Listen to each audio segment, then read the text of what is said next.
अब देखो अपन ने कल कहाँ तक पढ़ा था, मैग्नेटिक, अपन ने जो सबसे पहले अपन ने क्या पढ़ा, सबने रिवाइज किया क्या क्या पढ़ाया। सबसे पहले ऑस्टेड एक्सपेरिमेंट, ऑस्टेड एक्सपेरिमेंट में क्या कह रहा था, ऑस्टेड ने क्या ऑब्जर्व किया, एक्सीडेंटली अचानक कि इलेक्ट्रिक करंट किसी सर्किट के थ्रू फ्लो हो रहा था, अचानक वहां पे कंपास को रखा था तो उसमें क्या शो हुई, डिफ्लेक्शन शो हुई। इस डिफ्लेक्शन शो होने का मतलब क्या था कि किसी भी इलेक्ट्रिक करंट अगर किसी कंडक्टर के थ्रू या वायर के थ्रू पास होता है तो उसके अंदर कौन सी प्रॉपर्टीज पाई जाती हैं, मैग्नेटिक प्रॉपर्टीज, या मैं कहूं मैग्नेटिज्म, मतलब जो एक कहते हैं ना चुंबक में जो पावर होती है एक मैग्नेट में, वो वाली उसमें दिखी, क्योंकि कंपास में क्या होता है, सिंपली एक बार मैग्नेट होता है। ठीक है, फिर अपन ने बात करी मैग्नेटिक फील्ड की। मैग्नेटिक फील्ड क्या था, बेसिक एक क्वांटिटी जिसकी एक स्ट्रेंथ होती है और एक डायरेक्शन भी होती है और एक उसका एक मैग्नीट्यूड भी होता है, इसीलिए वो स्केलर वेक्टर क्वांटिटी है, सॉरी, है ना। और फिर अपने फील्ड लाइंस पढ़ी, फील्ड लाइंस कहां से चल रही थी बार मैग्नेट में, north to south outside the bar magnet, और इनसाइड की बात करूं तो कहां से कहां तक चल रही थी, साउथ टू नॉर्थ। ठीक है, और एक कर्व्ड पाथ बना रही थी, कहीं भी ओपन एंडेड नहीं है, और सारी की सारी जो मैग्नेटिक फील्ड लाइन से क्या वो कभी इंटरसेक्ट होती है, नहीं होती है। ठीक है, तो ये उसकी एक प्रॉपर्टी भी है। ठीक है, ये बात समझ में आई। ठीक है, अब अपन बात करेंगे, फिर अपन ने उसके अंदर मैग्नेटिक, अगला टॉपिक क्या पढ़ा था, थ्रू ए कंडक्टर। कंडक्टर के बाद अपन ने उसके अंदर सर्कुलर लूप वाला पढ़ लिया। चलो वो आज अपन टॉपिक पढ़ेंगे। ठीक है, अब अपन ने आई थॉट अपन ने पढ़ लिया है magnetic field due to current carrying conductor, पढ़ लिया। ठीक है, इसके अंदर एक डायरेक्शन क्या थी कि कहां पे निडल मूव कर रही थी, टुवर्ड्स द ईस्ट, और जब करंट को डायरेक्शन रिवर्स कर दे रहे थे तो वो अपना जो डायरेक्शन है उसको भी रिवर्स कर दी, दैट इज वेस्ट। ठीक है, नया हेडिंग डालिए, लिखिए magnetic field due to a current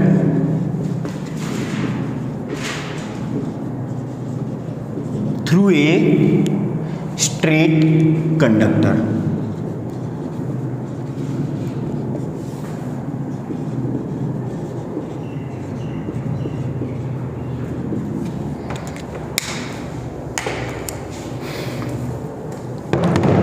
अब देखो,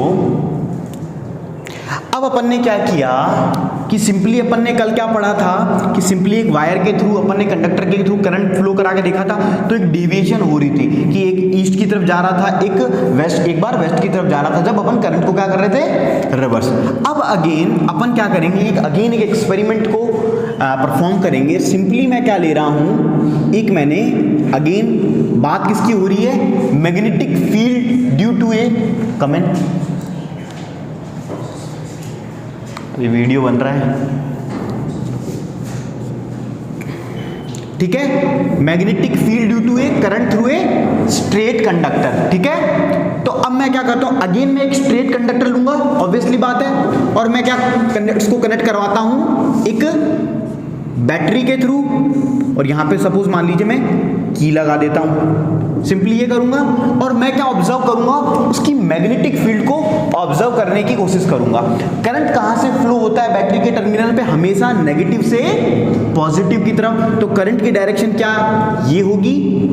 ठीक है, अब मैंने क्या किया, ये जो आपका कंडक्टर था इसको मैंने एक कार्डबोर्ड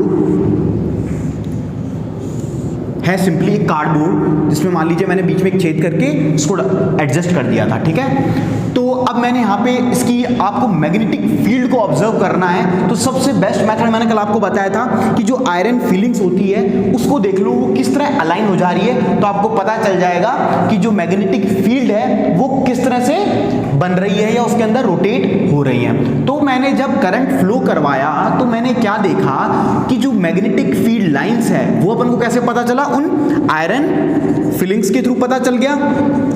तो मैंने क्या देखा कि वो एक circular path, again circular path, फिर एक सर्कुलर पाथ, और इस तरह से सर्कल में फ्लो कर रही है। किसमें फ्लो कर रही हैं, सर्कल में फ्लो कर रही है। और जब मैंने इनकी डायरेक्शन को देखा तो इसकी जो डायरेक्शन है वो हो गई इस तरह से, मतलब जो मैग्नेटिक फील्ड्स हैं वो कैसे रोटेट कर रही है, एक इन क्लॉकवाइज डायरेक्शन। किस डायरेक्शन में? Clockwise direction. ये मैंने एक सिंपली एक्सपेरिमेंट करके देखा। अब मेरे को कुछ ऑब्जर्वेशन समझ में आई कि भाई सिंपली अगर एक स्ट्रेट कंडक्टर है, पहले क्या था, क्या वो स्ट्रेट था? सिंपल एक कंडक्टर था। अगर मैं उस कंडक्टर को, मतलब ये मान लीजिए मेरा कंडक्टर है, तो इसके, मान लीजिए ये कंडक्टर है, इसके एक टर्मिनल से बैटरी कनेक्टेड है, दूसरे से कनेक्टेड है, तो जो मैग्नेटिक फील्ड लाइंस है वो कैसे बनेगी? इसके सर्कुलर में, मतलब पहले एक मैग्नेटिक लाइंस इतनी, दूसरी इतनी, चौथी इतनी, पांचवी इतनी, इस तरह से फ्लो होंगी। तो वो अपन ने ये ऑब्जर्व की। अब इसकी जो डायरेक्शन आ रही है इस केस के अंदर, वो क्या आ रही है? क्लॉकवाइज आ रही है। ठीक है, पहला ऑब्जर्वेशन तो मैंने ये। अब ये क्लॉकवाइज क्यों आ रही है वो भी अपन पढ़ेंगे। फिर मैंने क्या किया कि इसके करंट को रिवर्स करना है, तो मैं सिंपली क्या करूंगा? बैटरी को इंटरचेंज कर दूंगा सिंपली। भाई ये मान लीजिए पहले वो ऐसे लगी हुई थी, तब उसका माइनस इधर लगा दो, पॉजिटिव जब इधर लगाओगे तो करंट की डायरेक्शन क्या हो जाएगी? यूं हो जाएगी सिंपली, मतलब करंट नीचे से ऊपर की तरफ फ्लो होगा। तो मैंने देखा अगेन सर्कुलर ही फ्लो हो रही है, लेकिन जो मैग्नेटिक फील्ड लाइंस की जो डायरेक्शन है वो क्या हो गई है? चेंज हो गई है। अब क्लॉकवाइज ना रह के कैसी हो गई है? एंटी क्लॉकवाइज हो गई है। तो ये चीज मेरे को ऑब्जर्वेशन इसमें समझ में आई। तो आप इस डायग्राम को बनाइए एक बार। सर दो अलग-अलग सर्किट बना रहे हैं इसके लिए। दो अलग-अलग नहीं, एक ही बना लो। और यहां तो चाहो तो एक बीच में एक रेजिस्टेंस भी लगा लेना, उस रेजिस्टेंस वेरिएबल रजिस्टर, उससे अपन बाद में आगे करंट भी चेंज कर सकेंगे। ये पता है वेरिएबल रजिस्टर का सिंबल है। वेरिएबल रजिस्टर का मतलब होता है जिससे अपन रेजिस्टेंस को चेंज कर सके। किसका सिंबल है? आपने सुना होगा, ऐसा तो सिंबल देखा होगा सिंपल, ये ऐसा, ये आर का सिंबल होता है ना, रेजिस्टेंस। वैसे ये है वेरिएबल रजिस्टर। वेरिएबल का मींस जो चेंज किया जा सके, तो इसके थ्रू अपन इसको चेंज कर सकते हैं। ठीक है,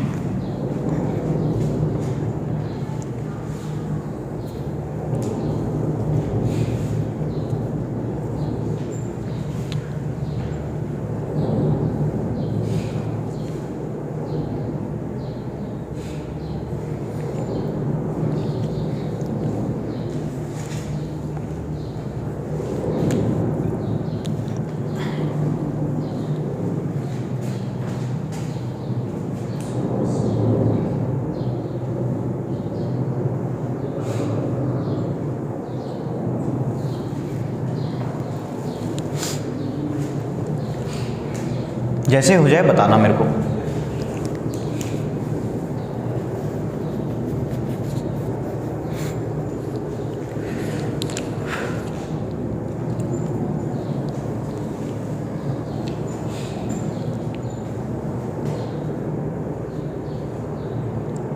हो गया?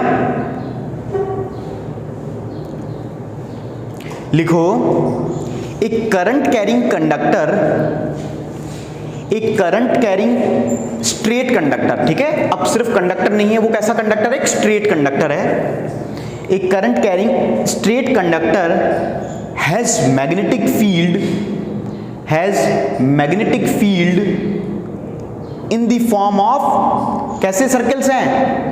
कोसेंट्रिक सर्कल्स हैं। कोसेंट्रिक का मतलब क्या होता है? सभी सर्कल का सेंटर एक है, उन्हें क्या बोलते हैं? कोसेंट्रिक सर्कल बोलते हैं। मैथ्स में आपने सुना होगा ना, ठीक है।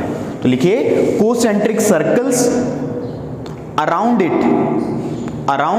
It full stop, magnetic field of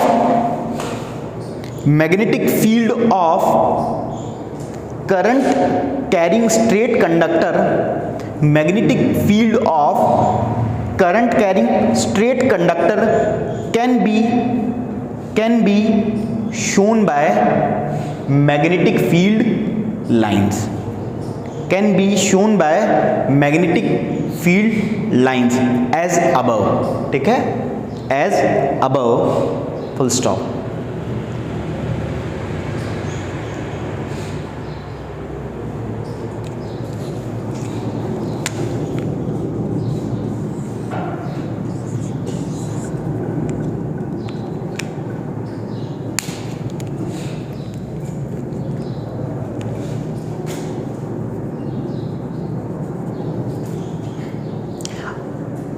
अब देखिए, अब मैंने क्या किया कि मैंने मान लिया कि ये जो कंडक्टर है, कंडक्टर के में क्या जनरेट हो रही है एक तरीके की electric magnetic lines.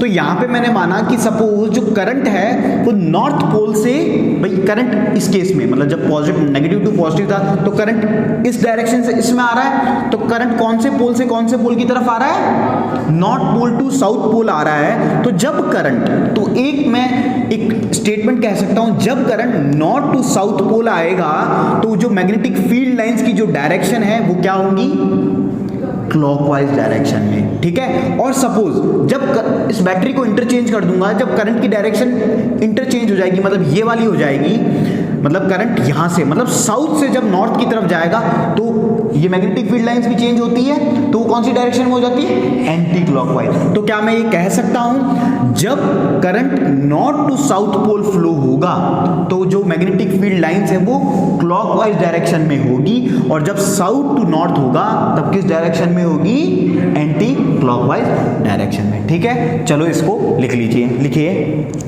Late a current, let a current carrying conductor,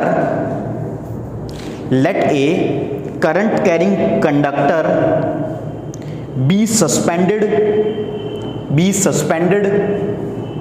vertically and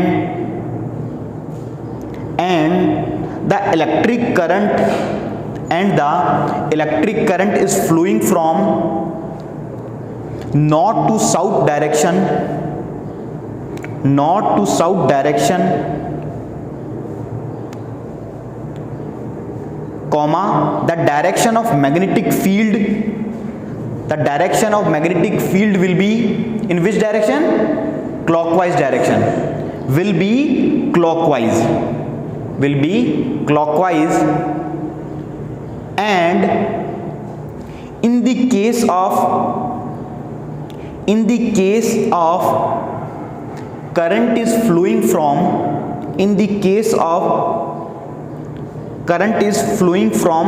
south to north, then the direction of magnetic field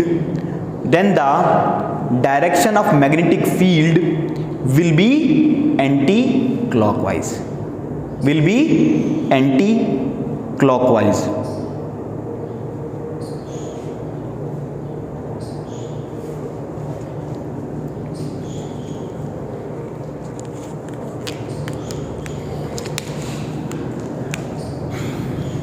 अब देखिए, ये कंडक्टर है एक सिंपली, इस कंडक्टर के through magnetic field lines produce हो रही हैं, कैसी हैं, सबकी सब कोसेंट्रिक है। अगर मैं मानूं कि मेरा एक पॉइंट यहां पे, मान लीजिए एक पॉइंट P है, एक यहां पे पॉइंट Q है और एक पॉइंट यहां पे X है, तो जो इस पॉइंट P पे जो बंदा बैठा होगा उसको एक पॉइंट Q पे बैठा होगा बंदा और एक पॉइंट X पे बैठा होगा, सबसे ज्यादा मैग्नेटिक फील्ड उसे कहां एक्सपीरियंस होगी, कोई मुझे बता सकता है, P पे। तो इसका मतलब क्या समझ में आ रहा है कि जैसे जैसे कंडक्टर से डिस्टेंस हम इंक्रीज करते हैं तो मैग्नेटिक फील्ड लाइन से या मैग्नेटिक फील्ड स्ट्रेंथ है वो क्या होती जा रही है, रिड्यूस हो रही है। तो क्या मैं कह सकता हूं magnetic field is directly proportional है, inversely proportional, inversely proportional to x, मतलब x का मतलब है एक तरीके से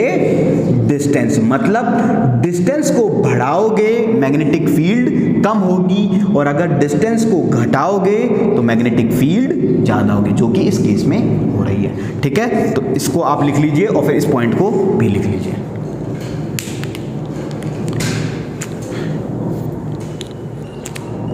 इजी है ना, कोई हार्ड एंड फास्ट रूल तो नहीं है ना, बहुत इजी है। आज कुछ वीडियोस भी लाया हूं मैं आपको प्रैक्टिकल दिखाने के लिए। लिखो, ये लिख लिया,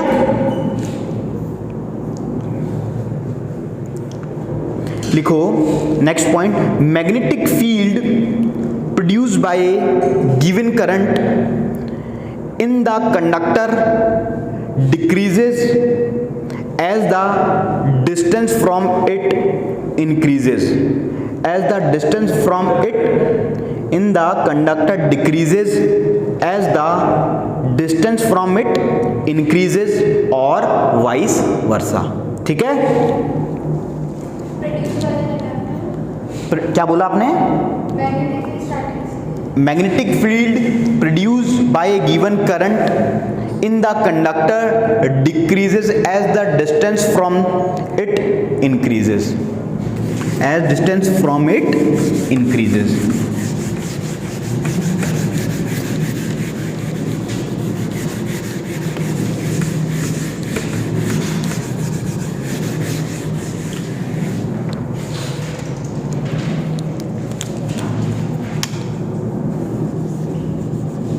अब मैंने जो आपको बात कही इसके अंदर कि भाई नॉर्थ मतलब ऊपर से करंट जब नीचे की तरफ आ रहा है तब क्लॉकवाइज हो रहा है, नीचे से करंट ऊपर की तरफ जा रहा है तो एंटी क्लॉकवाइज। ऐसा ही क्यों हो रहा है भाई? वो पहले केस में क्लॉकवाइज क्यों नहीं है, सॉरी एंटी क्लॉकवाइज क्यों नहीं है, और दूसरे केस में क्लॉकवाइज क्यों नहीं है? ऑब्वियस सी बात है।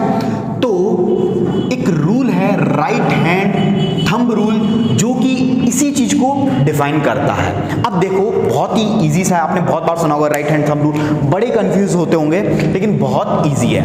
आपको क्या करना है, ये मान लीजिए एक कंडक्टर है, इसको आप गोल मान लीजिए, बेस्ट ये रहेगा ना, क्योंकि अपन को यूज किसका करना है, हैंड्स का। तो एक तो आप गोल चीज को पकड़ना इजी होता है, इसको पकड़ना थोड़ा टिपिकल सा है, गोल को आप इजीली पकड़ लेते हो ना।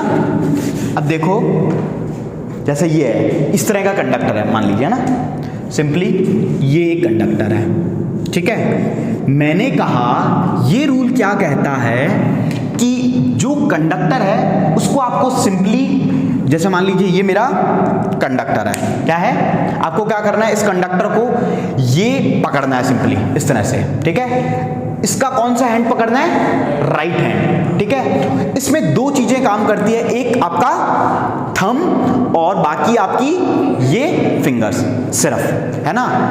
क्या काम कर रही है दो चीजें, एक थंब और एक अंगूठा दिखाना, और एक आपका क्या काम करता है, कर्ल्ड फिंगर्स, ठीक है। तो मैंने क्या किया, आपको अब थंब को एक बार मान लीजिए ऐसे भी पकड़ सकते हो, आप चाहो तो ऐसे भी पकड़ सकते हो, कैसे पकड़ना है, और ये होगा स्ट्रेट कंडक्टर, ठीक है। सबसे पहली चीज तो आपको हमेशा किसी सर्किट के अंदर आपको हमेशा करंट की डायरेक्शन दी होगी। मान लीजिए करंट ऊपर से नीचे आ रहा है या नीचे से ऊपर जा रहा है, मान लीजिए ये नॉर्थ है, ये साउथ है, और ये नॉर्थ, ये हाँ नॉर्थ, अगेन ये साउथ, बस करंट की डायरेक्शन को चेंज किया है। अब मैं देखूंगा, अब ये आपका थंब किस चीज को डिनोट कर रहा है, राइट हैंड थंब रूल में आपकी करंट की डायरेक्शन को, किसको, करंट की डायरेक्शन। मतलब अगर करंट ऊपर की तरफ तो आपका हाथ कैसे रहेगा, इस तरह से, और अगर करंट नीचे, बोलते हैं ना कि हाँ फेसबुक में होता है ना लाइक डिसलाइक, ऐसे याद रहेगा। तो ये क्या है, like and this was is dislike, ठीक है। अब देखो करंट कहां की तरफ है, नीचे की तरफ, और ये जो आपकी फिंगर्स हैं ये शो करती हैं मैग्नेटिक फील्ड लाइंस को। आपको इतनी बात समझ में आती है कि स्ट्रेट कंडक्टर्स के थ्रू कैसी फील्ड लाइंस बनेगी, सर्कुलर या फिर कोसेंट्रिक लाइंस बनेगी, जो कि है मैग्नेटिक फील्ड लाइंस। तो करंट कहां से आ रहा है, नॉर्थ टू साउथ, मतलब नीचे की तरफ, इतना समझो नीचे जा रहा है। तो करंट मैं कैसे पकड़ूंगा, इस कंडक्टर को ऐसे ऐसे, और जब मैं ऐसे पकड़ूंगा ये किस चीज को शो कर रहा है, करंट को। तो एकदम सही है, मैंने सही पकड़ा है। और ये जो है ये किसको शो करेंगी, फील्ड लाइंस। और मैग्नेटिक फील्ड लाइंस हमेशा कोसेंट्रिक होती है, इतना तो आपको पता है, लेकिन आपको ये नहीं पता कि डायरेक्शन क्या होने वाली है। तो मैंने इसको पकड़ा और ये जो शाइन है ये आपको शो करेगा, मतलब जो मैग्नेटिक फील्ड लाइंस की डायरेक्शन। तो मेरा हाथ कहां से कहां की तरफ आ रहा है, पीछे से बाहर की तरफ आ रहा है ना, ये देखो पीछे से बाहर की तरफ, मतलब तो जिस साइड ये आ रहा है, जिस साइड की तरफ दिख रहा है आता हुआ, मतलब मेरा हाथ पीछे से इधर की तरफ आ रहा है, ऐसे इस तरह से आ रहा है ना। तो जो मेरी मैग्नेटिक फील्ड लाइंस है उसकी डायरेक्शन क्या हो जाएगी, क्लॉकवाइज। समझ में आई बात। तो ये है आपका राइट हैंड थंब रूल। ये तो इस केस के लिए हो गया, चलो अब इसके लिए भी अप्लाई करके देख लेते हैं। ये मान लीजिए ये मेरा करंट किस तरह के, इस बार ऊपर की तरफ, तो मैं कैसे पकड़ूंगा, ये मेरा कंडक्टर है और करंट ऊपर की तरफ है, तो इस तरह से सही है, ये मैंने पकड़ लिया। अब देखो ये जो मेरी लाइंस हैं ये आपकी तरफ आ रही है या जा रही है आपकी तरफ से? आपकी तरफ नहीं दिख रही है मेरी अंगुलियां, मतलब इधर बोर्ड की तरफ, मतलब इनसाइड द बोर्ड जा रही है, इनसाइड द बोर्ड जा रही है। तो इसका मतलब जो डायरेक्शन है वो कैसी होगी?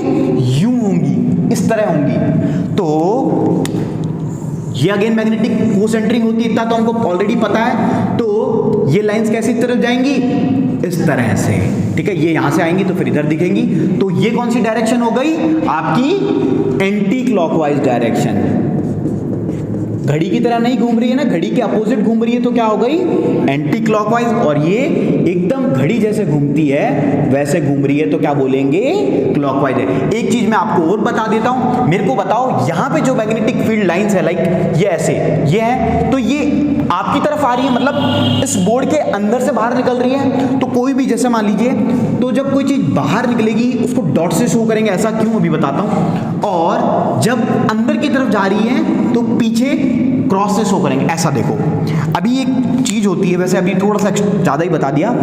ये आपने अभी रामायण देखी थी लॉकडाउन में, सबने देखी थी? Very good. एक तीर ऐसे जाता था ना, आवाज भी आती थी, मतलब यहां से राम जी तीर छोड़ रहे हैं, उधर से रावण तीर छोड़ रहा है, तो 5 मिनट तक तो आवाज भी आती है, जू जू जू जू, फिर इधर से आ रहा है, फिर वो देख रहे हैं, मतलब अलग अलग फेसेस भी बनाते थे। मतलब वो विभीषण वाला युद्ध देखा था, तो इस तरह से वो तीर चलते थे। तो अगर मान लीजिए ये तीर है ना, तो ये जब आगे से दिखेगा तो आपको क्या सिर्फ इसकी टिप नहीं दिखेगी? मतलब अगर मैं मान लो इसको सिर्फ आता हुआ देखूंगा तो सिर्फ इसकी टिप नहीं दिखेगी। मतलब मान लीजिए पूरा तीर आ रहा है, जैसे मान लो, हाँ ये पूरा तीर ही हो गया ना। अगर आपको एग्जैक्टली मैं इसको अपने 90 डिग्री में लेके देखूं तो मेरे को इसकी सिर्फ टिप दिखेगी, डॉट। और पीछे मान लीजिए इस तरह से कोई क्रॉस, इस तरह से है, ये तीर है ना, ऐसा ही होता है ना। तो जब ये पीछे से जा रहा होगा, मेरे एग्जैक्टली 90 डिग्री देखूंगा तो इसका सिर्फ ये पीछे वाला हिस्सा दिखेगा। तो पीछे क्या होता है? तीर के क्रॉस होता है। तो ये तीर अंदर से आपकी तरफ आ रहा है तो आपको क्या दिखेगा? डॉट। और ये इनटू द बोर्ड जा रहा है तो आपको क्या दिखेगा? क्रॉस। समझ में आया? तो ये इतना इजी सा रूल है, राइट हैंड थंब रूल। अब आपसे कोई भी डायरेक्शन अगर पूछना चाहे किसी की भी, कि भाई करंट ऐसे आ रहा है, वैसे जा रहा है, नीचे जा रहा है, ऊपर आ रहा है, तो आप बता सकते हो। तो ये किसके लिए एप्लीकेबल है?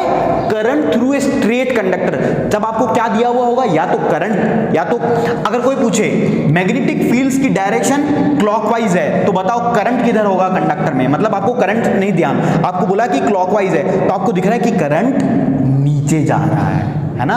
और अगर कोई बोल दे कि एंटी क्लॉकवाइज है, मतलब एंटी क्लॉकवाइज कैसे होगा? घड़ी ऐसे घूमती है ना, सॉरी एंटी क्लॉकवाइज मतलब घड़ी के अपोजिट, तो ऐसे, तो आपको पता चल जाएगा करंट ऊपर की तरफ। तो आपको एक चीज दे के दूसरी चीज पूछ ले तो आप बता सकते हो इजीली। तो यही है आपका राइट हैंड थंब रूल। तो इसमें दो क्वांटिटी है, एक है आपका करंट और एक है आपका मैग्नेटिक फील्ड लाइन। और इसमें यूज कौन सा करते हैं? Right hand rule. ठीक है, चलो तो लिखिए, it is a convenient way, it is a, या फिर पहले बनाओगे? बना लिया? बना भी लिया? अब बना लो, चलो बना लो, बेस्ट है, बना लो।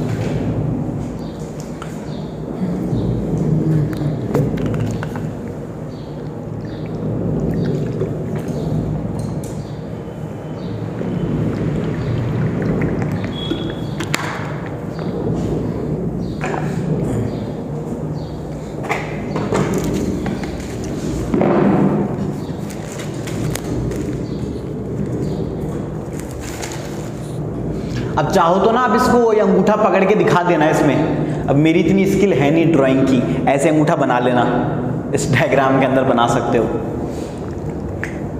बुक्स वगैरह में दिख जाएगा आपको इजीली। अंगूठे का 3D डायग्राम बनाना बड़ा मुश्किल है इस हैंड का, मतलब ऐसे वाला तो बहुत ही मुश्किल है। ये वाला जब लेफ्ट हैंड पढ़ोगे ना तो उसमें एक अंगुली ऐसे देखोगे नीचे टूटी हुई सी लगती है ना। हाँ, क्योंकि ये जो बोर्ड क्या है 2D है, 3D कैसे बनाओगे? 2 डायमेंशन में नहीं, देखो एक ये, बस अंदर तो कुछ है ही नहीं।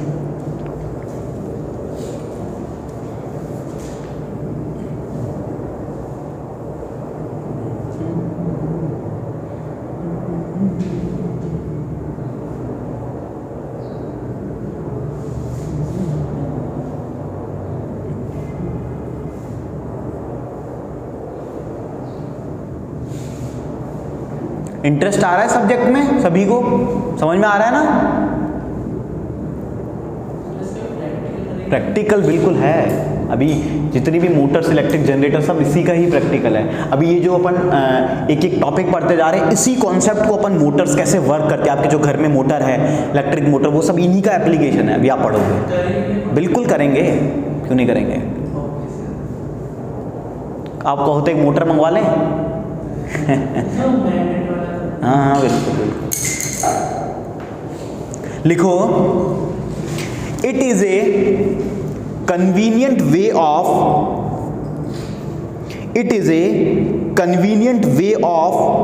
finding the direction of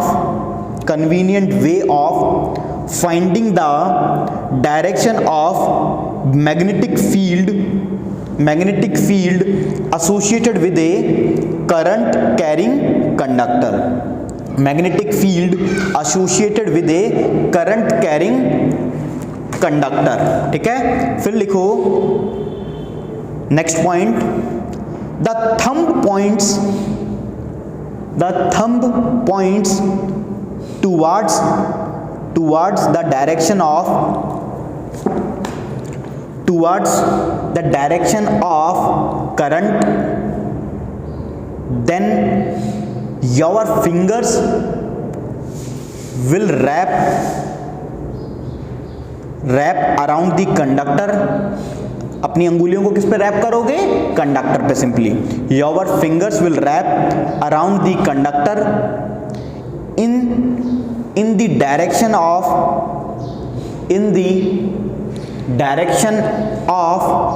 field lines of the magnetic field.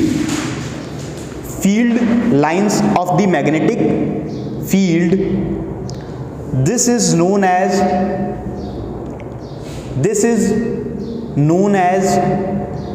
right hand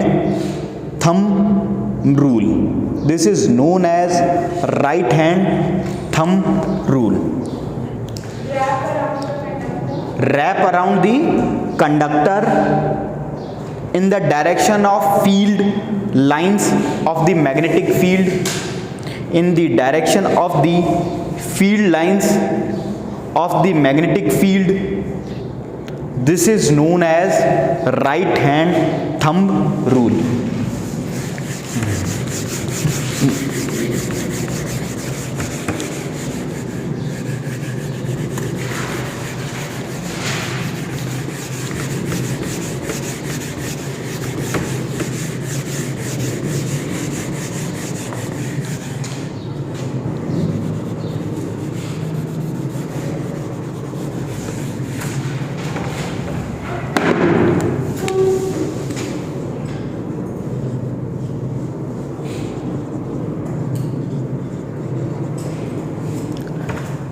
अब देखिए, हो गया सबका।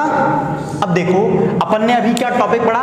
Magnetic field due to a current through a straight conductor. अब कोई जरूरी है कि स्ट्रेट ही पढ़ें, सर्कुलर भी पढ़ के देखते हैं कि भी अगर वही कंडक्टर, जैसे मान लीजिए ये एक वायर था, एक कंडक्टर था, तो मैं क्या इसको घुमा भी सकता हूं? अभी ये तो नहीं घूमता, कंडक्टर घूमता है ना, तो प्लास्टिक है ना, टूट जाएगा। तो सिंपली मैं उसको घुमा लूंगा। लाइक ये वायर है, तो इसको जैसे घुमा दिया, मान लीजिए सीधा था, इसको अब कैसा कर लिया? सर्कुलर में, तो वो क्या हो जाएगा आपका? सर्कुलर लूप में। तो उसको स्टडी करते हैं कि वो कैसे, उसमें जो मैग्नेटिक फील्ड लाइंस है वो किस तरह से फ्लो होती है और क्या क्या होती है। तो अब अपन देखते हैं। तो सिंपली मैं क्या कर रहा हूं कि आपका जो एक सीधा कंडक्टर था, मैंने उसको कैसे घुमा लिया? एक सर्कुलर लूप में।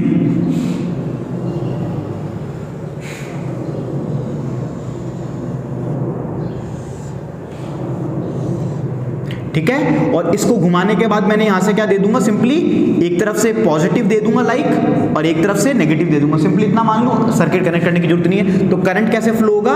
इस तरह से और इस तरह से। अब अपन देखेंगे कि जो फील्ड लाइंस प्रोड्यूस होंगी इसके अंदर, वो कैसी होंगी सबसे पहले। ठीक है, अब देखो कि मैं फील्ड लाइंस की अगर मैं बात करूं, तो आपने अभी अभी कौन सा रूल पढ़ा?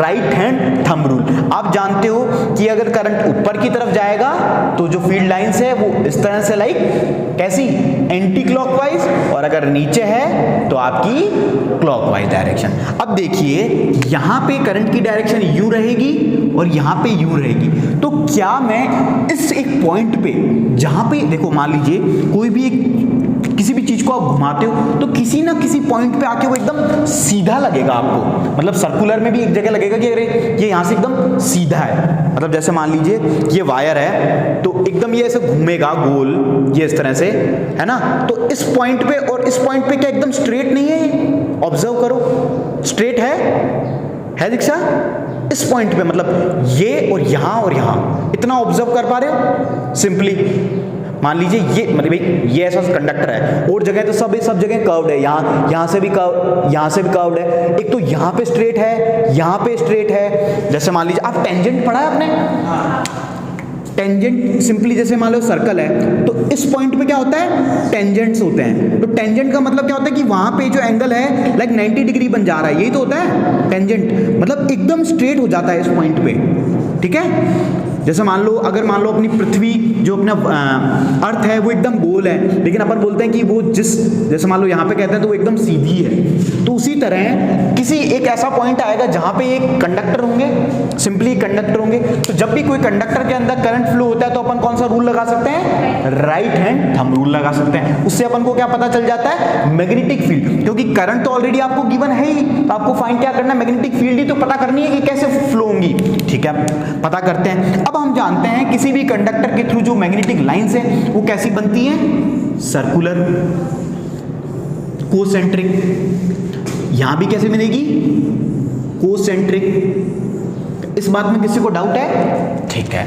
अब देखिए करंट कैसे फ्लो हो रहा है, ऊपर की तरफ, तो आपकी जो मैग्नेटिक फील्ड लाइंस है इनटू द बोर्ड जाएंगी, ठीक है, तो इनटू द बोर्ड जाएंगी तो आपका जो डायरेक्शन है वो कैसी होंगी, एंटी क्लॉकवाइज, और जब बात करूं इसकी तो आपकी आएगी क्लॉकवाइज, तो क्लॉकवाइज कैसी हो जाएगा, ये यहां पे सिंपल। तो जो आपको एक चीज देखने में आई समझ में कि जो मैग्नेटिक फील्ड लाइन से सर्कुलर लूप के थ्रू आप पता कर पाओगे, ठीक है, ये तो सर्कुलर है। फिर धीरे धीरे ये मान लीजिए एक सर्कल और है, एक पॉइंट आएगा, ये यहां पे ये इस तरह से जा रही होंगी, भाई सारी क्रॉस नहीं करती है किसी को भी, मतलब अभी बहुत बड़ा सर्किल होगा उसको मैं शो नहीं कर सकता, और एक इधर से भी इस तरह से होगा, सही है। और एक पॉइंट ऐसा होगा जहां पे जो फील्ड लाइंस है वो एग्जैक्टली स्ट्रेट हो जाएंगी, क्योंकि भाई देखो धीरे धीरे आप देख रहे होंगे, पहले ज्यादा गोला था, मतलब सर्कुलर थी, धीरे धीरे धीरे धीरे वो कर्व, मतलब देखो पहले एकदम इस तरह से थी, धीरे धीरे धीरे धीरे धीरे, तो जो एक लास्ट पॉइंट आएगा तो वहां पे जो आपकी मैग्नेटिक फील्ड लाइंस है क्या वो सीधी हो जाएंगी ना, तो जो मिडिल में है किसके, सर्कुलर लूप के एकदम मिडिल में कैसी स्ट्रेट लाइन बन जाएगी। और अब इसकी डायरेक्शन, अब मेरे को देखो इधर से भी ये ऊपर की तरफ ही जा रही है ना, ये देखो इधर से आई तो भी इधर ऊपर जा रही है, इधर से आई तो भी ऊपर जा रही है, तो कहने का मतलब क्या है, जो दोनों है सेटिस्फाई भी कर रहे हैं, ऐसा नहीं है कि इधर कुछ है इधर कुछ है, देखो एक ही डायरेक्शन में ऊपर की तरफ, तो इसकी डायरेक्शन भी ऊपर, इसकी भी ऊपर, इसकी भी ऊपर, इसकी भी ऊपर, इसकी भी ऊपर, समझ में आई बात। तो ये है आपके एक सर्कुलर लूप के थ्रू क्या, मैग्नेटिक फील्ड। तो इनसाइड क्या हो जाएगा, आपके कम हो जाएगा। तो आप यहां पे एक नोटिस करो, अब सबसे बड़ी बात ये तो समझ में आ गया। अब मेरे को बताओ, एक पर्सन है वो इस पॉइंट पे है, एक पर्सन यहां पे है, और एक पर्सन मतलब यहां पे, मानो अभी सर्कुलर लूप की बात हो रही है ना, सर्कुलर लूप में जो मिडिल में जो पर्सन है उसको जो मैग्नेटिक फील्ड लाइन है वो ज्यादा एक्सपीरियंस होगी या फिर कम मैग्नेटिक फील्ड एक्सपीरियंस होगी, सोच के बोलना, और फिर पूछूंगा क्यों कम और ज्यादा, कौन है बताओ, ज्यादा होंगी, क्यों, सारी जो मैग्नेटिक फील्ड लाइंस है ना, दोनों पॉइंट जो मैग्नेटिक फील्ड लाइंस आ रही है वो एक जगह साथ में जा रही है, एक साथ, तो जो बहुत double amount of magnetic field lines रहेगी ना। अच्छा, और ज़्यादा, आपके हिसाब से? बीच में से हाँ, मतलब इस मिडिल पॉइंट पे कम सही है आंसर। अब देखो मैंने आपको एक चीज़ बताई कि ये धीरे धीरे धीरे धीरे टिल्ट होती होती, मतलब मैग्नेटिक फील्ड कहाँ पे ज़्यादा होता है? जहाँ पे क्राउड ज़्यादा होता है। मैंने कहा बीच में तो कोई क्राउड होगा ही नहीं, मात्र एक लाइन रहेगी। पर तो वो जो दोनों देखो ऐसा है ये मैग्नेटिक फील्ड लाइंस, इस तरह अभी वो बड़ा छोटा डायग्राम है ये, इस तरह से ठीक है, इस तरह से आती मतलब इस तरह से, और जो ये मिडिल पॉइंट है मात्र एक लाइन रह जाएगी, दैट इज स्ट्रेट लाइन, क्योंकि बाकी सारी खत्म। तो अगर कोई बंदा बीच में खड़ा है तो सबसे ज्यादा क्राउड तो इधर मिलेगा उसको, भाई यहाँ पे बहुत सारी है, तो यहाँ पे जो मैग्नेटिक फील्ड जो एक्सपीरियंस करेगा वो क्या करेगा? कम करेगा। ठीक है, तो इस डायग्राम को आप बनाओ।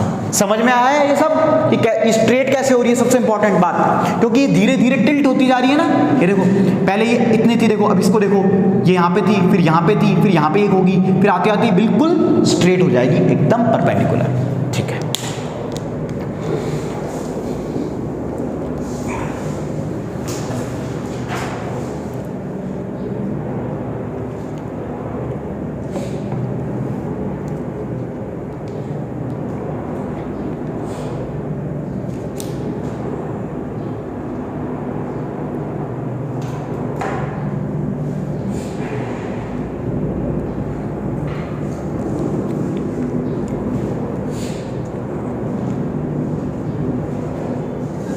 ये वाला पॉइंट समझ में नहीं आया, आपने कम क्यों हुई?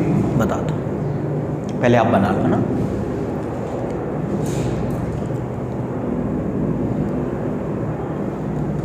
अभी इसको अपन डिस्टेंस वाले से मैं फिर बताता हूँ। उस डिस्टेंस वाले से एक बार ऑब्जर्व करो खुद। डिस्टेंस वाला पॉइंट तो समझ में आ गया था। तो इस सर्कुलर लूप में सबसे ज़्यादा डिस्टेंस कौन से पॉइंट पे होगा? सर्किल के अंदर सबसे ज़्यादा डिस्टेंस कब होता है? सेंटर पे। तो सेंटर पे क्या होगा?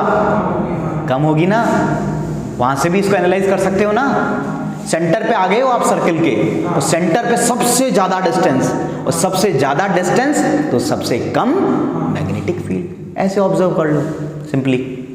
सर पर ज़्यादा ये समझ में आ गया पॉइंट, और सर्कुलर बीच में हिस्सा होता है ज़्यादातर मैग्नेटिक फील्ड है, तो उसी में से एस तो निकलती है। देखो सारी निकल रही हैं इस कंडक्टर के अक्रॉस, ये जो कोना है ना, इस कोने के अक्रॉस, ये और वो, उस पॉइंट पे आते आते क्या हो जाएंगी? एक तो डिस्टेंस दूर हो गई, तो वहां पे जो क्राउड है वो सबसे कम हो जाना है। तो क्राउड जब सबसे कम, तो मैग्नेटिक फील्ड सबसे कम।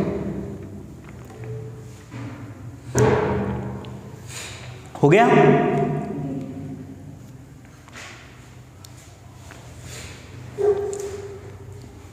ये जो मैग्नेटिक इफेक्ट वाला चैप्टर है ना, थोड़ा मतलब आपको रटना नहीं है, इसको समझने का है। मतलब सारे सब्जेक्ट समझने के हैं टॉपिक्स, लेकिन इसको आप एनालाइज करने का है ना।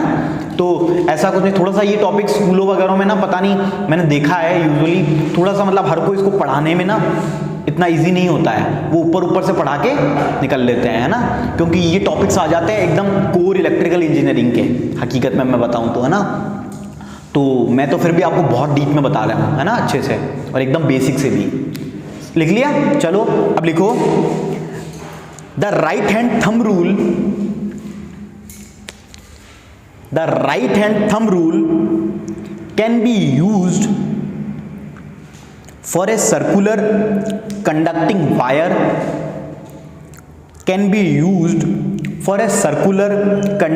Wire, as well as it comprises of small segments, full stop, comprises of small segments. Every point on the wire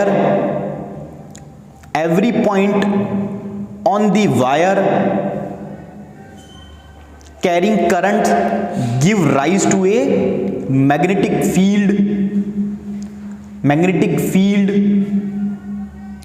that appears as straight line at the center. कैसी अपीयर होगी? Centre पे straight line appear होगी, है ना, ऐसा धीरे धीरे करती हुई वो स्ट्रेट लाइन हो जाएगी। Field that appears as straight line at the center. small segment, every point on the wire, every point on the wire carrying current give rise to a magnetic field that appears as straight lines at the center. ठीक है,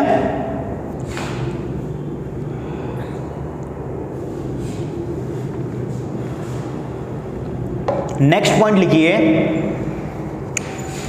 magnetic field produced by a, magnetic field produced by a current carrying, by a current carrying straight wire depends inversely on the distance from it. ये चीज आपको पहले बताइए, inversely on the distance from it, full stop.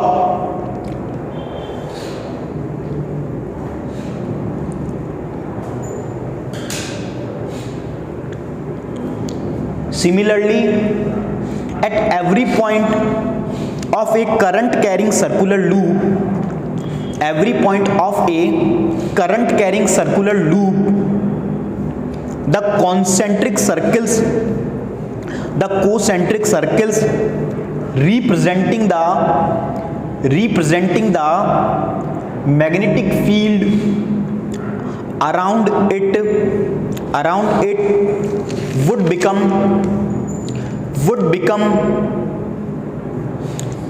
larger,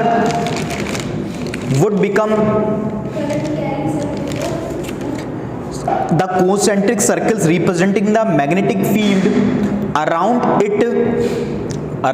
it would become large and larger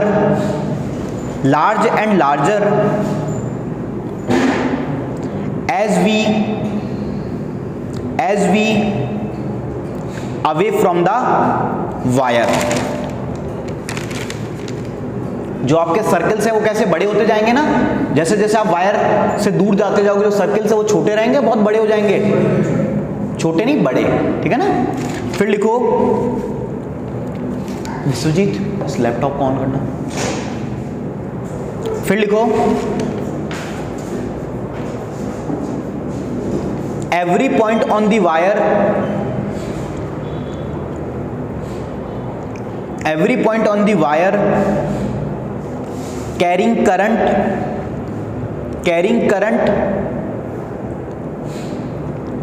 बस on करके छोड़ दो, यहां रख दो। carrying current would give rise to the magnetic field appearing as straight lines at the center of the loop, full stop। Next point लिखिए,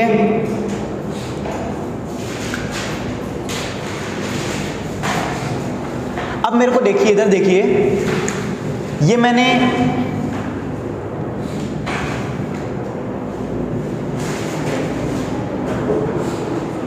कहीं miss हुआ है दीक्षा, कहीं मिस हुआ, लिखना है कहां पे, appearing as straight lines at the center of the loop, ठीक है। अब इधर देखिए, ये जो आपने एक सर्कुलर लूप लिया है, ये कितने टर्न है, इसमें मैंने कितनी बार एक वायर को घुमाया है, एक बार। समझ में आ रहा है भाई, एक मैंने वायर लिया, उसको एक बार घुमा दिया। अगर मैं एक लंबा वायर लेता और इसी को सेंटर मान लीजिए, एक इसी को सेंटर मान के उसको एक ही जगह बार बार घुमा देता n टाइम्स, लाइक मान लो 100 बार, 1000 बार, 500 बार, 10 बार, तो एक टर्न्स में लाइक मान लीजिए कोई एक फिक्स मैग्नेटिक फील्ड होती, अगर मैं उसके टर्न्स को बढ़ाता जाऊंगा तो जो मैग्नेटिक फील्ड वो प्रोड्यूस करेगा वो ज्यादा होगी या कम होगी, ज्यादा होगी, क्योंकि एक ही पॉइंट से ज़्यादा करंट फ्लो होने लगेगा भाई। उस पॉइंट जो एक पॉइंट उधर था और एक उधर था, उधर एक वायर ना होकर अब अलग अलग वायर्स हो गए बहुत सारे। तो इसका मतलब ये है कि जब भी मैं किसी सर्कुलर लूप को n टर्न्स में रैप कर दूंगा, मतलब बांध दूंगा, तो जो वहां पे मैग्नेटिक फील्ड प्रोड्यूस होगी वो बहुत ज्यादा होगी। यही तो केस अपन यूज करते हैं इलेक्ट्रोमैग्नेट में। इसलिए तो आप देखते हो मशीन के अंदर वाइंडिंग की जाती है, एक के ऊपर एक के ऊपर एक के ऊपर एक ही टर्न क्यों नहीं देते, सिर्फ एक ही देके छोड़ देते। अगर वो एक ही देके छोड़ देते तो वहां जो मैग्नेटिक फील्ड की जो स्ट्रेंथ है वो कम होती या ज्यादा होती, कम होती। तो इसीलिए प्रैक्टिकल जितनी भी आप चीजें देखते हो डे टू डे लाइफ में, मैग्नेटिज्म से जहां भी रिलेटेड है वहां टर्न्स होते हैं, ना कि सिंगल टर्न। क्या होते हैं, खूब सारे टर्न्स होते हैं। तो लिखिए, समझ में आया ये पॉइंट, इसी पॉइंट को लिख लीजिए। If there is a circular coil having n turns, the field produced is n times as large as that produced by a single turn। मतलब अगर n टाइम है तो कितना ज्यादा हो जाएगी, n टाइम्स ज्यादा हो जाएगी, n times as large as that produced by a single turn। ठीक है, this is because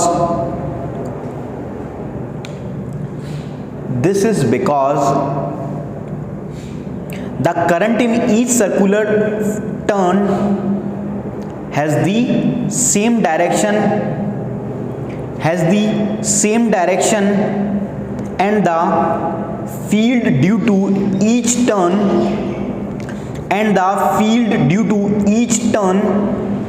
then just adds up,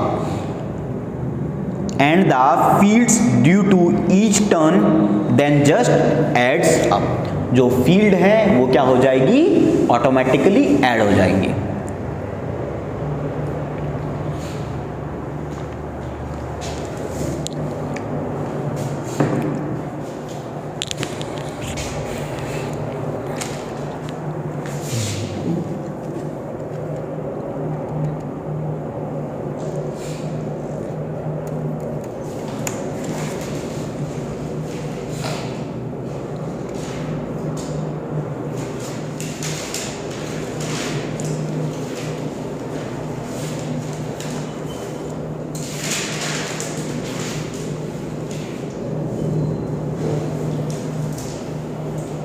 समझ में आया यहां तक सभी को? किसी भी पॉइंट पे डाउट? सर ये वाला डाउट है। Which one?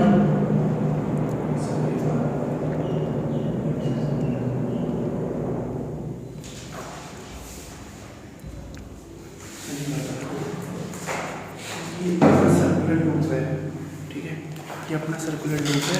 अब इसमें मैग्नेटिक फील्ड ऐसे जा रही है, ऐसे जा रही है, इससे भी ऐसे जा रही है। तो एक पॉइंट तो यहाँ पर तो ज़्यादा मैग्नेटिक फील्ड है, क्योंकि बहुत सारा मैग्नेट यहाँ पर जा रही है ना, मैग्नेटिक फील्ड यहाँ पर बहुत सारा। एक मिनट मैं लास्ट में बता दूँ, ठीक है? अभी देखो आप, एक वीडियो है, ये जो टॉपिक है इसको आप फिजिकली देखना, है ना। मैंने एक वीडियो निकाला है, छोटा सा, ये 2 मिनट का। अभी अपने पास प्रोजेक्टर नहीं है, वहाँ पे तो थापर में तो प्रोजेक्टर वगैरह रहता था, तो उसी से अभी करेंगे।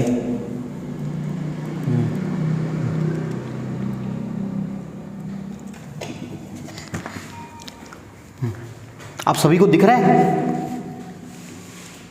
सबको फुल ब्राइटनेस कर दी वैसे मैंने, ठीक है। एस्पेक्ट रेशियो भी ठीक है, ठीक। अब देखना,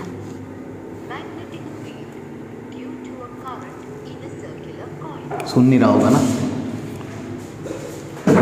आप पढ़ते जाना, पढ़ते हुए समझ में आ जाएगा। शांत रहना।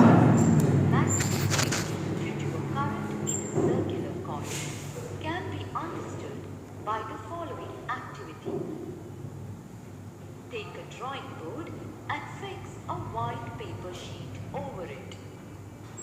Make 2 holes, A and B, in the drawing board and pass a thick copper coil through it.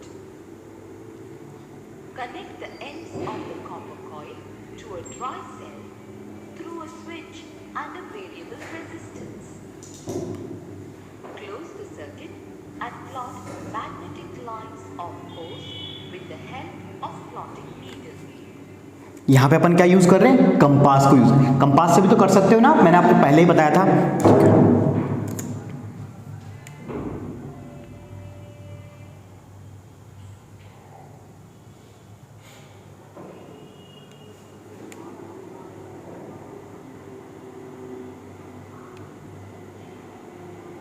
We can see that magnetic lines of force around the pole at A are anti-clockwise direction. ये देखो इस तरह से घूम रही है anti clockwise. However, the magnetic lines of force near the center of the coil become almost parallel, and around the hole at B, the lines of force are in clockwise ये देखो एक साथ घूम रही है ना, ऊपर जाती हुई एक साथ दिख रही है। The lines of force enter the coil from the side of the experimenter. So we can say that the face of the coil अब देखो इस पॉइंट पे आते आते ये यहाँ पे एकदम सीधी स्ट्रेट नहीं हो जाएगी इसके बीच में, ठीक है। experimenter and at the side. अब ये बस इतना ही है अपने काम का, ठीक है। तो समझ में आई, फील हुआ कि ये कैसे रोटेट होती हैं। अभी तक ऐसा लग रहा था कि पता नहीं कैसे हो रही है, तो ये कार्डबोर्ड में करके देखा तो सिंपली इस तरह से रोटेट होती है, ठीक है।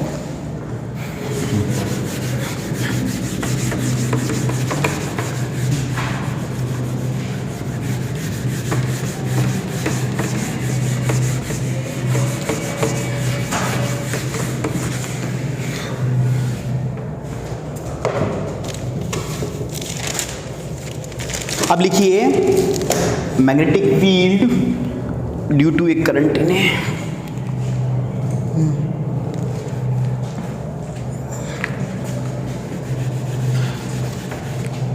नेक्स्ट टॉपिक है magnetic field due to a current in a solenoid. अब सबसे पहले बात मुझे कोई बताएगा व्हाट इज सोलेनॉइड। आपने शायद 8th में 6th में समटाइम सब कई जगह पढ़ा होगा, बताएगा सोलेनॉइड क्या होता है, क्या होता है सोलेनॉइड। अच्छा, मतलब एक सिंपली एक कॉपर वायर में या कॉपर वायर को, हाँ सिंपली अगर मैं एक सिंपल वायर लूं, ये मैंने एक सिंपल वायर लिया सीधा, इसको पढ़ा था मैंने, इसको ट्रांसफॉर्म करके ऐसे लिया, फिर इसको घुमा दिया इस तरह से, तो इस जो ये जो टर्म बनी इसको बोलते हैं सोलेनॉइड। मतलब एक सिंगल टर्न वायर को मैंने मल्टीपल टर्न्स में कन्वर्ट कर दिया, that is we called as solenoid, ठीक है। तो अब अपन स्टडी करने वाले हैं कि अगर एक मैग्नेटिक फील्ड किसके थ्रू, एक करंट इन ए सोलेनॉइड, अगर एक सोलेनॉइड में लेता हूं तो उसके अंदर जो आपकी जो मैग्नेटिक फील्ड है वो किस तरह से फ्लो होंगी, क्या होंगी, उसको अपन स्टडी करते हैं। तो सिंपली आपको क्या लेना है, एक सोलेनॉइड लेना है,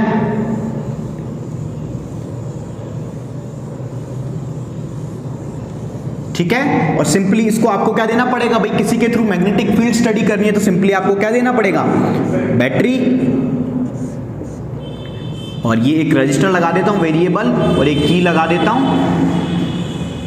ये आपका हो गया एक सिंपल सर्किट। करंट इस तरह से फ्लो हो रहा है। अब ये ठीक है, अब देखिए जब इसके थ्रू करंट फ्लो हुआ तो मैंने क्या ऑब्जर्व किया कि जो मैग्नेटिक फील्ड लाइंस हैं वो कुछ इस तरह से बन रही थी।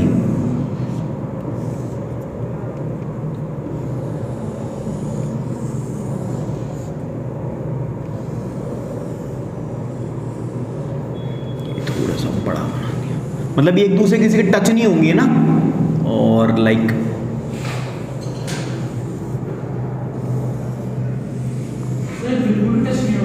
मैग्नेटिक फील्ड की प्रॉपर्टी में अपन ने पढ़ा था ना कि magnetic field lines are never intersect each other, ठीक है। और फिर देखा ये फिर यहां जा रही है इस तरह से, ये इस तरह से जा रही है, इस तरह से जा रही है, इस तरह से जा रही है, इस तरह से जा रही है, और एक मिडल से जा रही है, और ये अमर्ज हो रही है लाइक दिस वे।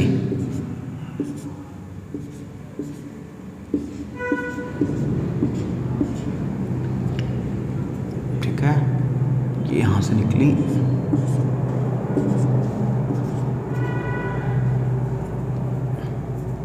यहां पे रिसीव हो रही हैं। तो मैंने क्या किया कि एक सोलेनॉइड के थ्रू जब करंट फ्लो कराया और मैग्नेटिक फील्ड्स को ऑब्जर्व किया, तो जो मैग्नेटिक फील्ड लाइंस है वो कुछ इस तरह से बनी। तो क्या यही सेम आपने जो मैग्नेटिक फील्ड लाइंस देखी थी वो एक सिंपल बार मैग्नेट में देखी थी? तो मैं क्या ये कंक्लूजन कह सकता हूं कि जो आपका एक सोलेनॉइड है वो किसकी तरह बिहेव कर रहा है? एक सिंपल बार मैग्नेट के थ्रू। किसके थ्रू? किसके जैसा? एक बार मैग्नेट के जैसा। इसका मतलब यह है कि अगर किसी भी सोलेनॉइड के अगर करंट फ्लो होता है तो सिंपली वो एक बार मैग्नेट मींस चुंबक की तरह बिहेव करता है। तो उसकी जो फील्ड लाइंस है वो कैसी होंगी? तो यहाँ पे फील्ड लाइंस यहाँ से अमर्ज हो रही है, तो अमर्ज कौन से पोल से होती हैं? नॉर्थ से। और एंटर किस में होती हैं? साउथ पोल में। और इनसाइड साउथ टू नॉर्थ। तो जो आपका एग्जैक्टली जो सोलेनॉइड है वो किसके तरह बिहेव कर रहा है? आपके बार मैग्नेट के थ्रू। अब बार मैग्नेट, जब भाई बार मैग्नेट से काम चल रहा था, सोलेनॉइड की जरूरत क्या पड़ी? पहली चीज। अब बार मैग्नेट में आप मेरे को बात बताओ, एक सिंपल बार मैग्नेट लाइक होता है, क्या उसके अंदर आपको कुछ वेरिएबल कराने की आप में उसमें कैपेबिलिटी है? कुछ वेरी करा सकते हो उसकी मैग्नेटिक फील्ड को? फिक्स है भाई, उसकी मान लीजिए मैग्नेटिक फील्ड स्ट्रेंथ कुछ 10 है, तो क्या आप उसको वेरी करा सकते हो? ऐसा तो नहीं है उसकी, आप उसकी जो मैग्नेटिक फील्ड स्ट्रेंथ है उसको ज्यादा कर सकते हो, नहीं है। लेकिन जब बात आती है सोलेनॉइड की, अभी अपन पढ़ेंगे जस्ट इसके बाद इलेक्ट्रोमैग्नेट, है ना। तो सोलेनॉइड या इलेक्ट्रोमैग्नेट कुछ नहीं होता है, सिंपली सोलेनॉइड के अंदर अगर मैं एक सॉफ्ट आयरन का पीस रख दूं, किसका? एक सॉफ्ट आयरन। हार्ड आयरन क्या होता है? सॉफ्ट आयरन मींस जिसमें इंप्योरिटीज कम हो, मतलब अच्छी गुड क्वालिटी का। मान लीजिए सिंपली अगर ये एक सोलेनॉइड था, इसके बीच में मतलब भाई ये मान लीजिए आपका सॉफ्ट आयरन है, ठीक है। इसके ऊपर मैंने एक कॉपर वायर या फिर एल्यूमिनियम वायर लिया और इसको ऐसे ऐसे वाउंड करते हुए यहां से निकाल दिया और इसको बिजली से कनेक्ट कर दिया किसी भी डीसी बैटरी से, तो ये आपका क्या बन गया है? इलेक्ट्रोमैग्नेट। तो इलेक्ट्रोमैग्नेट, ठीक है। तो अब बार मैग्नेट में आपको पता है कि जो मैग्नेटिक फील्ड है वो क्या है?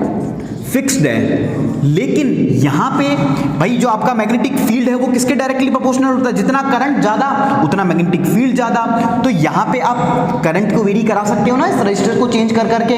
भाई आई क्या होता है? V by R. अगर R वेरिएबल तो ये आपका I भी वेरिएबल। तो मतलब इस R को चेंज करके आप I चेंज करा सकते हो इस इलेक्ट्रोमैग्नेट में सिंपली, है ना। इस इलेक्ट्रोमैग्नेट में क्या चेंज हो जाएगा? I, और I चेंज होगा तो आप इसकी मैग्नेटिक फील्ड स्ट्रेंथ को चेंज कर सकते हो, मतलब वेरी कर सकते हो। तो ये फायदा मिल जाता है आपको इलेक्ट्रोमैग्नेट। कहीं आपको बहुत ज्यादा की रिक्वायरमेंट है तो आप बहुत मतलब इतनी स्ट्रॉन्ग मैग्नेटिक फील्ड्स आती हैं कि आपकी ये कुर्सियां हैं वो भी उस इलेक्ट्रोमैग्नेट से चिपक जाए, मतलब इतनी स्ट्रॉन्ग भी। ये तो बहुत छोटी मतलब बहुत बड़ी लेवल की है ना, तो इतनी उसमें पावर होती है, इतनी स्ट्रेंथ होती है। तो सोलेनॉइड समझ में आया।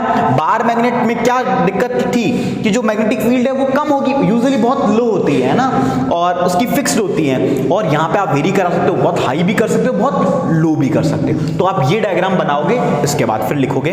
ये मत बनाना, ये बाद में बनाऊंगा। तो वो यूनिफॉर्म तो होती है ना, कौन सी? जो बार मैग्नेट, हाँ। वो यूज तो नहीं कर सकते ना, यूज यूनिफॉर्म मैग्नेटिक।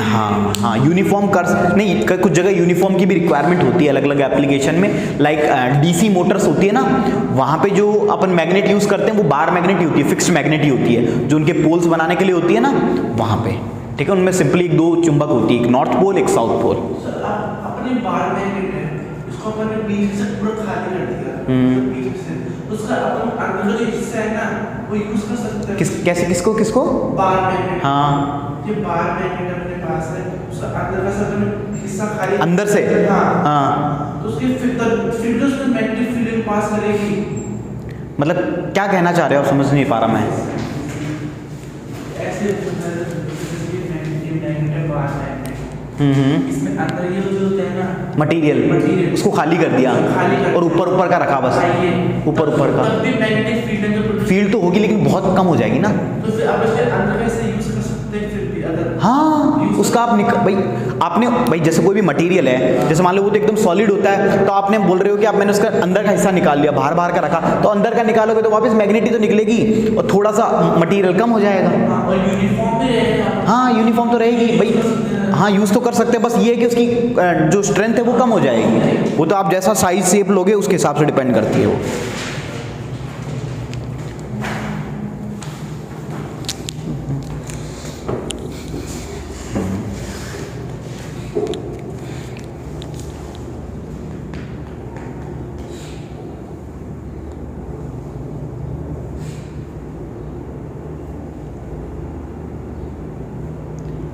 ये जो अंदर जो मैग्नेटिक फील्ड लाइंस हैं सोलेनॉइड की सारी पैरेलल है, ये थोड़ी मेरे से मिक्स हो गई है, उसको आप पैरेलल बनाना, मतलब एक दूसरे के मिक्स नहीं होती है, मतलब इंटरसेक्ट नहीं होनी चाहिए ना, बता रखा है ना, तो प्रॉपर्टी है। ये तो डायग्राम थोड़ा सा छोटा बना लिया मैंने, बन गया। लिखो, एक coil of many circular turns, एक coil of many circular turns of insulated copper wire, of insulated copper wire wrapped closely in the shape of a cylinder, is called a solenoid, full stop. It behaves similar to other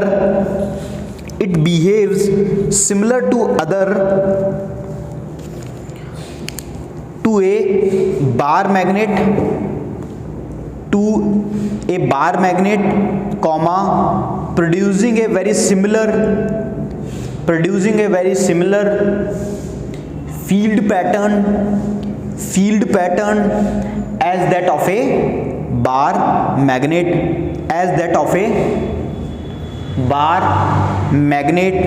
full stop.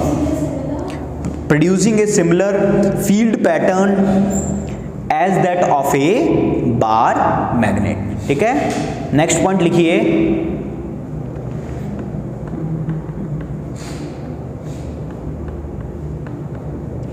the field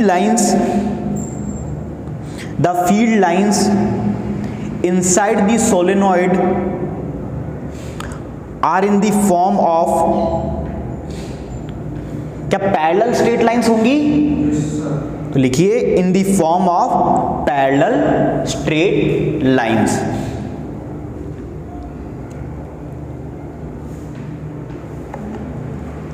this indicates that the magnetic field, अब देखिए इस point को समझना बहुत important point है। ये सारी की सारी फील्ड लाइंस इनसाइड की मैं बात कर रहा हूं, अंदर इस तरह से है, मतलब इस तरह से घूम रही है ना, बाकी की इस तरह से, अंदर सारी एक दूसरे के पैरेलल है। तो क्या ये मान लीजिए आपकी जो मैग्नेटिक का सोलेनॉइड का अंदर का पार्ट है, तो क्या मैं यहां पे कह सकता हूं कि किसी भी पॉइंट में इनसाइड जो मैग्नेटिक फील्ड लाइन है, मैग्नेटिक फील्ड है, वो सेम नहीं होगा मेरा, क्योंकि सारी की सारी फील्ड लाइंस पैरेलल हैं और एग्जैक्टली सेम, मतलब इस पॉइंट पे भी सेम, इस पॉइंट पे भी सेम, इस पॉइंट पे भी सेम, तो मतलब इनसाइड द सोलेनॉइड कहीं भी मैं जाऊं तो क्या वो सेम होगी? सेम होगी ना। तो ये पॉइंट इंपॉर्टेंट है। तो कहां तक लिख लिया? Parallel straight line, this indicates that the magnetic field is the same at all points inside the solenoid, और इसी बात को हम अगर सभी जगह सेम है तो क्या मैं इसको कह सकता हूं कि मैग्नेटिक फील्ड सभी जगह यूनिफॉर्म है। तो लिखिए दैट इज, मतलब I.E, that is the field is uniform inside the solenoid, that is field is uniform inside the solenoid। ठीक है,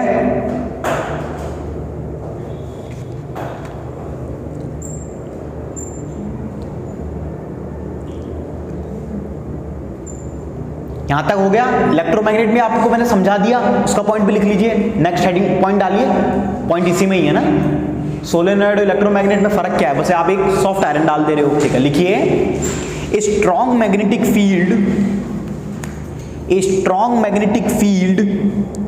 produced inside a solenoid can be used to magnetize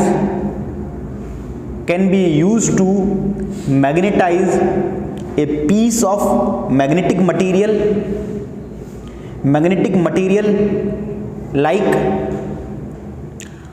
हाँ एक चीज लिख लो, magnetic material like soft iron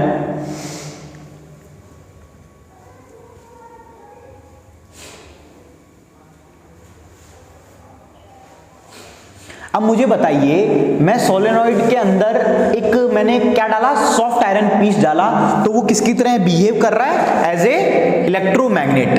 अगर मैं इसके जगह एक अंदर प्लास्टिक डाल दूं तो भी इलेक्ट्रोमैग्नेट ही होगा ना, क्यों? मतलब ये जो मैग्नेटिक, इसमें मैग्नेटिक प्रॉपर्टी ही नहीं है, इसमें करंट फ्लो ही नहीं होता है। ये प्लास्टिक में करंट फ्लो होता है क्या? नहीं होता। ऐसे मर्जी से कुछ भी नहीं डाल सकता। आप बोले कि मैं जूता डाल दूंगा और उसके ऊपर क्या बन जाएगा, मैग्नेट बन जाएगा, तो ऐसा पॉसिबल नहीं है। तो स्पेसिफिक मैग्नेटिक मटेरियल, ऐसा भी नहीं कि कोई कार्बन, जैसे कार्बन भी कोई मटेरियल हो सकता है, तो जैसे आपका कॉपर है, एल्यूमिनियम है, आयरन है, इस टाइप के जो मैग्नेटिक मटेरियल्स होते हैं वो ही आप यूज कर सकते हो। ऐसे नहीं कि कुछ भी डाल दो।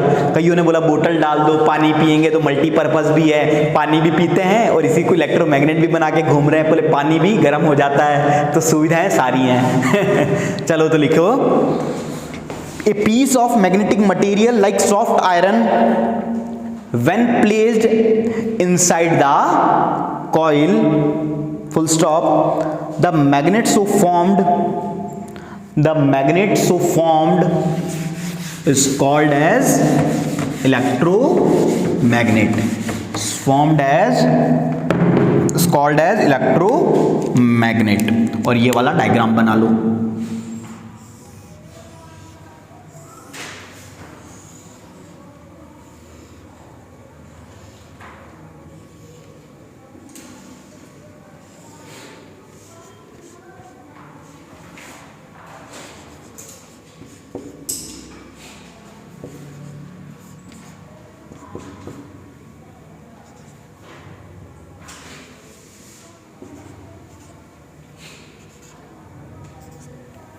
ये आपका क्या है, इलेक्ट्रोमैग्नेट। तो आपसे कोई पूछ ले इलेक्ट्रोमैग्नेट और बार मैग्नेट के बीच में डिफरेंस क्या है, तो आप क्या एक डिफरेंस, दो डिफरेंस या और भी चीजें बता सकते हो इजीली, ठीक है। हमेशा जब भी एग्जाम होता है ना, तो ये मान के चला कि एग्जामिनर को कुछ नहीं आता है ना, उस हिसाब से लिखा करो। अपन क्या सोचते हैं कि एज यू नो दैट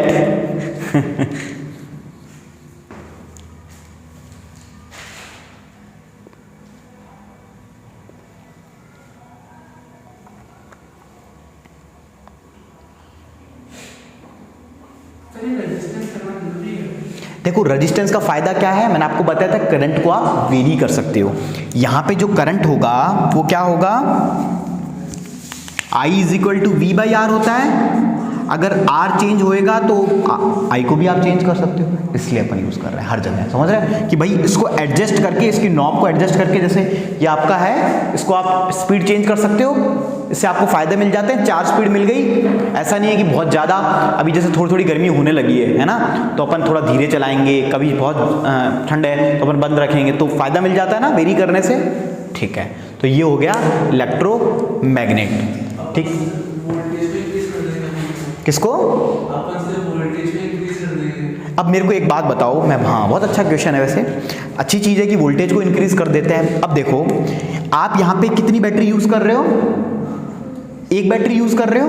अगर आप बोलो कि यार भाई वोल्टेज को इंक्रीज कर देते हैं, करंट इंक्रीज हो जाएगी, रेजिस्टेंस को, रेजिस्टेंस की कॉस्ट आती है 5 रुपए में 10 रेजिस्टेंस आ जाते हैं छोटे छोटे, ठीक है। अगर आप एक बैटरी लाते हो 12 वोल्ट की, तो आपके आती है 250 रुपए की। अब आपको करंट को चेंज करना है, इस बार 36 वोल्ट की बैटरी लेके आओगे, 650 रुपये की आएगी। फिर आपको 48 वोल्ट की बैटरी लानी है, 1000 रुपये की आएगी। यहाँ पे 5 रुपये के 5 रुपये में आप 10 रेजिस्टेंस लेके आते हो छोटे छोटे से, तो कौन ज़्यादा इकोनॉमिक है? तो इंजीनियर कैसे सोचता है, इकोनॉमिक या चेंज करना? इकोनॉमिक, कि भाई जो यूज़ कर सके। अभी ये जो कॉम्बिनेशन है ये आता है 1500 रुपये का, अब आ रहा है 150 रुपये का, तो अब दुनिया ज़्यादा खरीदेगी, अब खरीदेगी भाई कम में खरीदेगी ना। ये समझ में आई बात? इस तरह से चीज़ें होती हैं। तो सबसे इम्पॉर्टेंट होती है, कोई भी इन्वेंशन होता है भाई, कोई भी इन्वेंशन होगा वो भाई जनरल लोगों की रीच में नहीं है, तो वो इन्वेंशन तो बेकार है एक तरीके से देखा जाए भाई। इसलिए तो जितनी भी कंपनियां दिन ब दिन हर चीज़ की कॉस्ट, पहले जैसे मान लीजिए सबसे पहले मोबाइल आपने कब देखा था? अरे यार आप तो उस वक्त मतलब आपका डेट ऑफ बर्थ ही 4-5 होगा। अच्छा, 2006 में तो मैंने मोबाइल देख लिया था है ना। तो जब 2006 में एक डब्बा फ़ोन होता है ना, डब्बा फ़ोन मतलब बस मल्टीमीडिया तो नहीं, रंगीन था वो, मतलब हमारे फैमिली में पहली बार खरीदा था 2006 में सैमसंग का, 6000 रुपये का।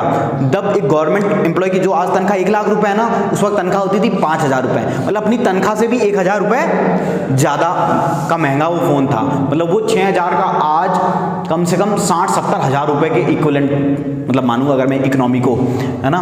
तो उस वक्त सब लोगों की रीच में था ही नहीं फ़ोन। फिर धीरे धीरे 1000 रुपये में फ़ोन आने लग गए, 1500, फिर तो अब तो स्मार्टफोन भी, पहले स्मार्टफोन हर किसी के पास नहीं था, 2011 या 12-13-14 तक किसी के पास में नहीं था। फिर धीरे धीरे जियो ने क्या किया, डेटा को इतना सस्ता कर दिया, और फिर एक लाइफ का फ़ोन आया था, आपको पता हो, डब्बा नहीं 1500 या 2000 में नेट भी मिलेगा, और तो मतलब उसने क्या कर दिया, इकोनॉमिक, बिल्कुल इकोनॉमिक, कि कोई भी खरीद लो।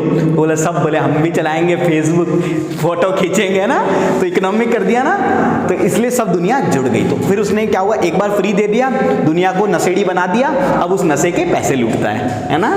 हाँ, this is we called corporate world.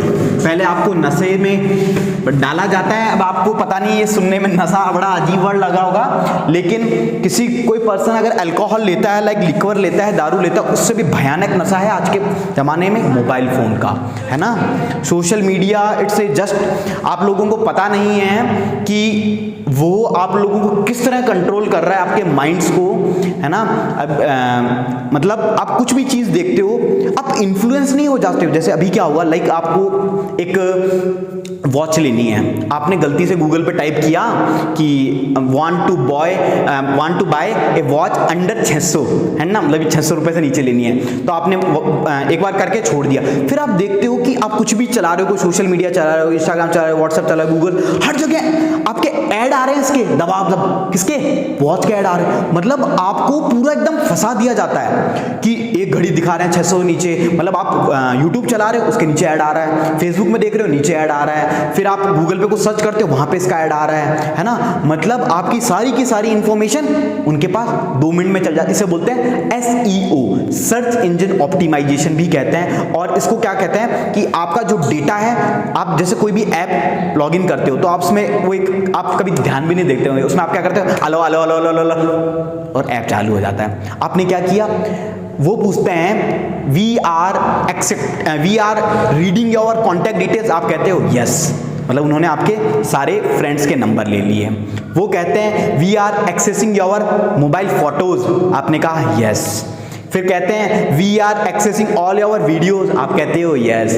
तो उनके पास आपका एक डेटा है ना। आप सोच रहे होंगे हमको को जानता है कोई, हमको रो एजेंट थोड़ी है, लेकिन उस डेटा से ये जो आपका सोशल मीडिया आपको फ्री ऑफ कॉस्ट हर चीज दे रहा है, लाइक फेसबुक, कोई पैसा थोड़ी लगता है, लेकिन उस वहां पे क्या होता है, एड्स चलते हैं, वो एड्स से कमाता है करोड़ों रुपए। वहां पे अगर एक वो कोई भी बंदा ट्वीट करता है तो वो कितनी जल्दी वायरल हो जाता है, और सबसे इंपॉर्टेंट, और वो उसे इन्फ्लुएंस कर सकता है। अगर मान लो उसको कुछ बेचना है, किसी मान लो पर्सन को अपनी कोई चीज़ बेचनी है, तो सबसे आसान प्लेटफॉर्म कौन सा है? सोशल मीडिया पे आ जाओ।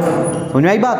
तो वहाँ से आप, जैसे मैंने आपको घड़ी का एग्जांपल दिया, करके देख लेना, करके देखा क्या आपको पता होता है। कई बार क्या होता है ना कि किसी फैमिली मेंबर ने, जैसे आप लोग फ़ोन नहीं चलाते होंगे, खुद का पर्सनल तो नहीं होगा, तो आपने कभी कुछ गलती से कुछ सर्च कर लिया, तो पापा देख रहे हैं यार ये ऐड क्यों आ रहे हैं मेरे पास, है ना, ये है ना, होता है ना, तो है ना, हाँ हाँ, पापा बोले लट लेके आए, बोले कहाँ है रे, तो वो चीज़ है। ठीक है, तो ये सब चीज़ें हैं। ठीक है, फिर आज इतना ही करते हैं अपन।